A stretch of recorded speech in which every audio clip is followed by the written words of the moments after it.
Terör nedir bilir misiniz? Ülkeniz daha önce hiç terör saldırısına uğradı mı? Hayır, bir savaştan bahsetmiyoruz. Bunun adı terör. Aslında dünya bu söylemeyi tanır. Kelime anlamı korku.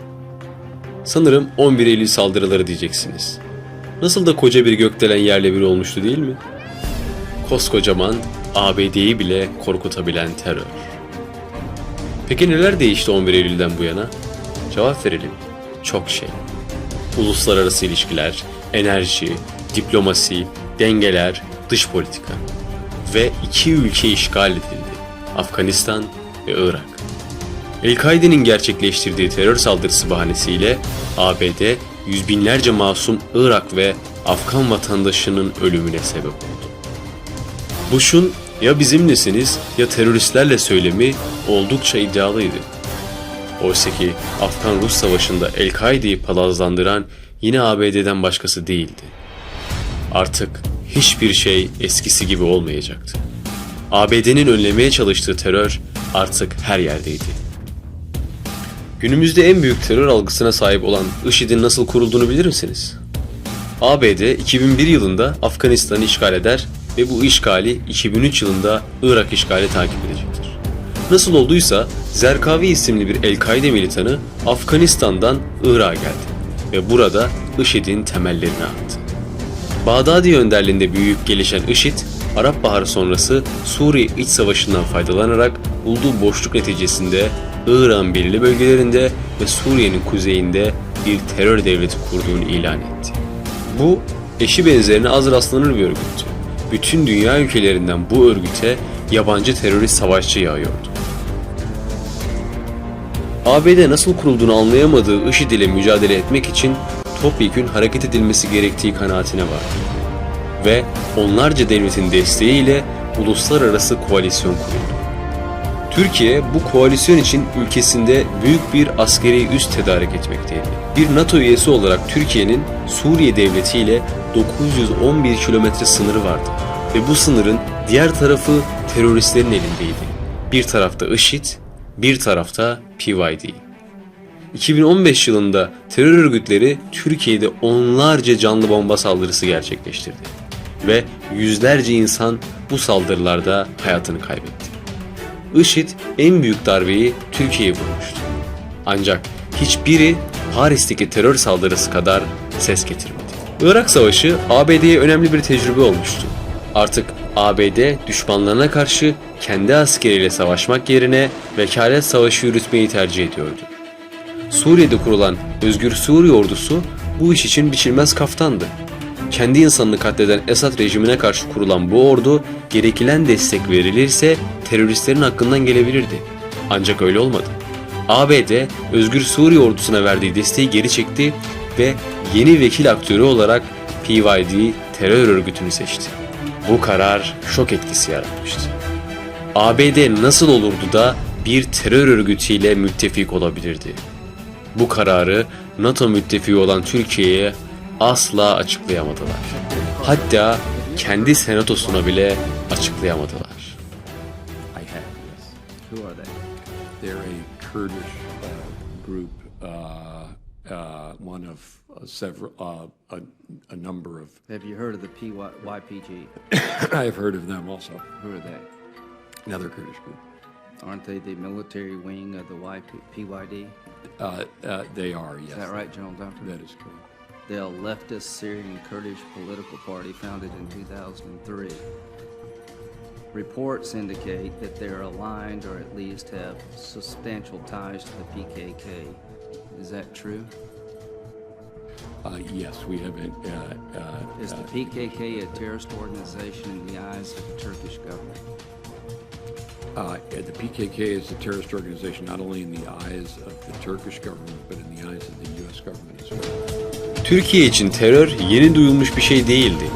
Türkiye, tarihi boyunca terörden en çok etkilenen ülke olmuştur.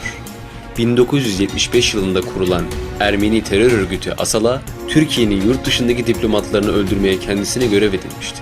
Bu örgütün üstesinden gelindi. Ancak bu sefer de PKK kuruldu ve 1984 yılında ilk eylemini yaptı.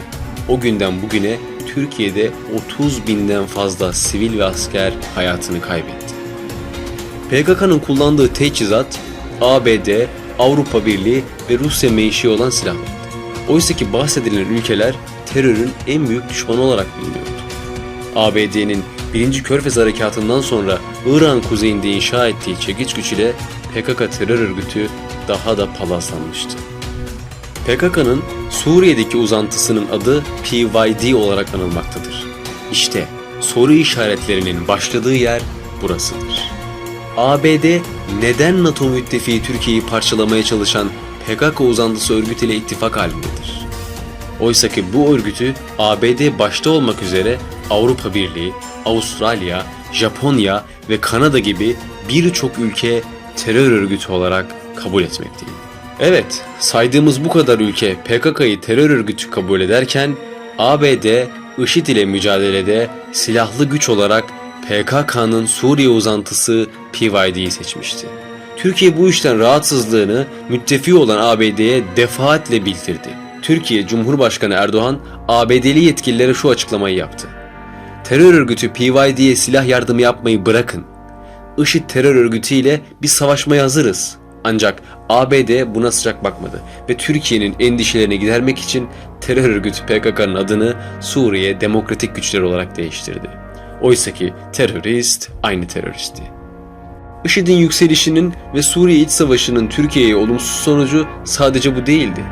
Aynı zamanda 3,5 milyondan fazla Suriyeli Türkiye'ye sığınmıştı. Türkiye bu kadar fazla mülteciyi kabul ederken Avrupa Birliği'ne bağlı 28 ülkenin toplam kabul ettiği mülteci sayısı 1 milyon bile değildi. Bu sayıda mültecinin Türkiye'de kalması Türkiye ekonomisine oldukça büyük zararlar vermiştir. ABD, PYD terör örgütünü bir devlete dönüştürmek istiyordu. Bu sebeple Suriye'nin kuzeyindeki bölgelerde kantonlar ilan edildi. Sözde IŞİD ile mücadele veriliyor ve bu bahaneyle PKK terör örgütü dünyaya şirin gösteriliyordu. Bu hamle üzerine Türkiye sınırındaki terör örgütlerine müdahale için Özgür Suriye Ordusu ile birlikte Fırat Kalkanı ve Afrin harekatlarını gerçekleştirdi. Bu harekatlarda 3000'den fazla IŞİD militanı öldürüldü. Ayrıca terörden arındırılan bölgeye 300 binden fazla mülteci geri döndü. 2019 yılı Mart ayında Trump IŞİD'in tamamen yenildiğini ilan etti. Artık IŞİD bitirilmişti. Ancak ABD, PYD terör örgütüne silah yardımlarına devam ediyordu. Öyle ki silah yardımlarının hacmi 30 bin tırı aşmıştı. Bu meselenin devam etmesi üzerine Türkiye, Fırat'ın doğusuna yani PYD terör örgütü bölgesine müdahale etme kararı aldı. Amacı ise PYD terör örgütünü bölgeden uzaklaştırarak güvenli bir bölge inşa etmek ve Suriyeli mültecilerin bölgeye dönmesini sağlamaktı. Bunun için Türkiye, ABD'li müttefikleriyle masaya oturdu. Sözde ortak hareket edilmesi planlanıyordu. Ancak bu oyalama taktiğinin ötesine geçmedi. ABD, PYD'ye silah yardımı yapmaya devam etti. Türkiye'nin artık sabredecek gücü kalmamıştı. Cumhurbaşkanı Erdoğan, ABD'ye çağrıda bulundu. Eğer 2 hafta içerisinde ABD anlaşma şartlarına uymazsa operasyon yapacağız dedi.